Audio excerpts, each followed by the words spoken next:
Ya, ancaman ada 3. Pertama, ancaman dari data, data.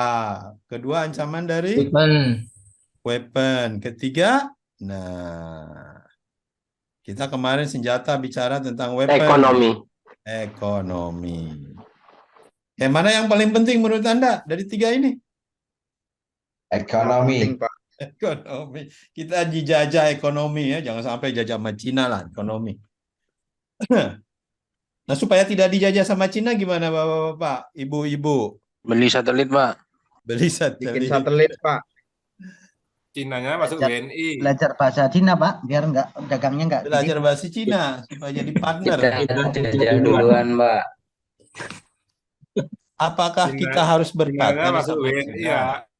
Hah? Gimana Pak Edi? Cinanya masuk WNI. Cinanya jadi WNI ya, sama orang kita jadi menyatu gitu aja, tidak ada lagi Cina sama Indonesia. Sama-sama Kita jajah kembali, manusia. Pak. Iya. Kenapa kita membeda-bedakan kita atau Cina atau bule atau bangsa Arab? Bedanya apa? Lah di kelas ini ada yang Cina nggak nih? Ada mestinya. Ya. Ada. Mungkin neneknya ada yang Cina. Saya juga mungkin ada keturunan Cina. Saya tidak tahu. Iya, sama saya, Pak. Cina tuh. Kita bahas sedikit karena ada hubungannya sama astrodinamika. Kenapa kita membeda-bedakan kita dari bangsa apa? Apa dia Cina, apa dia Arab, apa dia bule, tadi saya cerita. Kenapa kita merasa berbeda? Atau mereka merasa berbeda dengan kita? Apakah dari penampakannya? Ini penampakannya ini orang Asia. Asia juga orang Indonesia. Katanya ini Malay, apalagi yang Malay ya. Tapi sebenarnya deep down inside kita itu sama-sama manusia. Cuman, nah kepentingannya ini berbeda sekarang ini.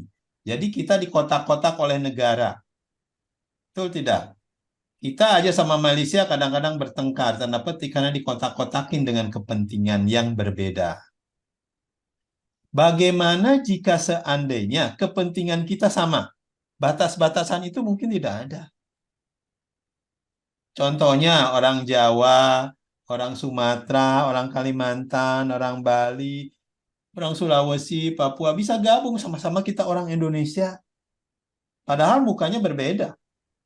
Kita bisa bedakan, apalagi kita dengan orang Timur misalkan, yang dari Papua. Beda sekali, tapi kita merasa satu karena ada tujuan yang sama. Nah, bagaimana jika seluruh bangsa di dunia ini punya tujuan yang sama? Pasti nggak mikir lagi dari negara mana. Nggak mikir lagi bangsa apa. Nggak perang, Pak. Ya, kasarannya dengan Cina. Misalnya sekarang lagi rame dengan Cina karena banyak TKI ke Indonesia, karena Cina. Anggap itu sebuah kebenaran. Tapi kenapa tujuannya berbeda? Itu yang menjadi masalah. Jadi harus cari common target, common visi. Ya. Nah, seandainya benar jendela ke antariksa ini, dirgantara ini, bisa open, kita punya visi yang sama.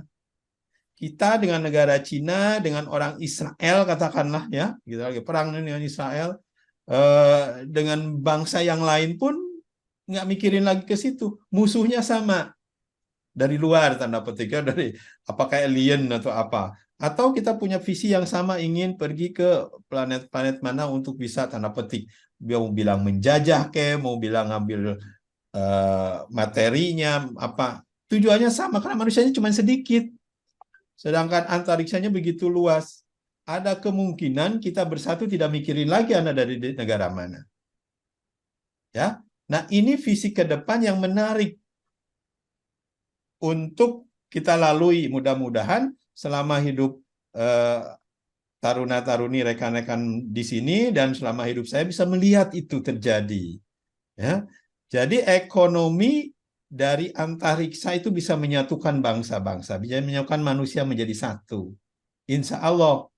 Karena memang niatnya mau tuh lihat bintang-bintang di sana, itu nggak selesai kita makan bersama seluruh manusia. Nah, caranya gimana? Nah, makanya harus punya visi. Kita coba ekonomi kolonisasi.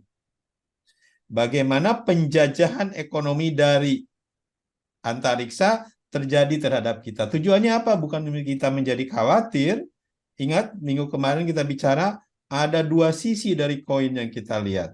Segi depannya ancaman, belakangnya Peluang. peluang, opportunity. Mari kita lihat sama-sama dua-dua sisinya. Ancamannya ekonomi itu seperti apa, peluangnya seperti apa dari Dirgantara. Sehingga tidak ada lagi kita bertengkar memperebutkan lahan. Lahan kita luas. Ya. Ngapain ributin lahan yang cuma sedikit di tanda petik ya di daerah bumi. Di sana silakan mau sebanyak-banyaknya ambil lahan. Tidak lagi kita mempeributkan ngambil minyak sebesar-besarnya. Ya, ini Eropa udah menulis nih. Tidak boleh lagi memakai fuel fosil. Kita mau jualan apa nih? Arab mau jualan apa? Fuel fosil udah tidak boleh. Ya itu bertahap tentunya. Tapi setidaknya udah tidak boleh batu bara, minyak bumi, apapun yang diambil dari bumi. Kalau sudah ada alternatifnya udah tidak bisa lagi. Sudah mulai susah sekarang jualan.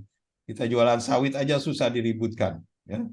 Nah, itulah tren ke depan. Kita waspada tren ke depan. Kita cari opportunity-nya tren ke depan. Ya, mudah-mudahan ini akan mensejahterakan manusia mungkin 100, 200, 300 tahun ke depan karena belum selesai ya eksplorasinya. Makannya juga nggak habis tuh dalam 200, 300 ke depan kalau kita mau makan dari Dirgantara.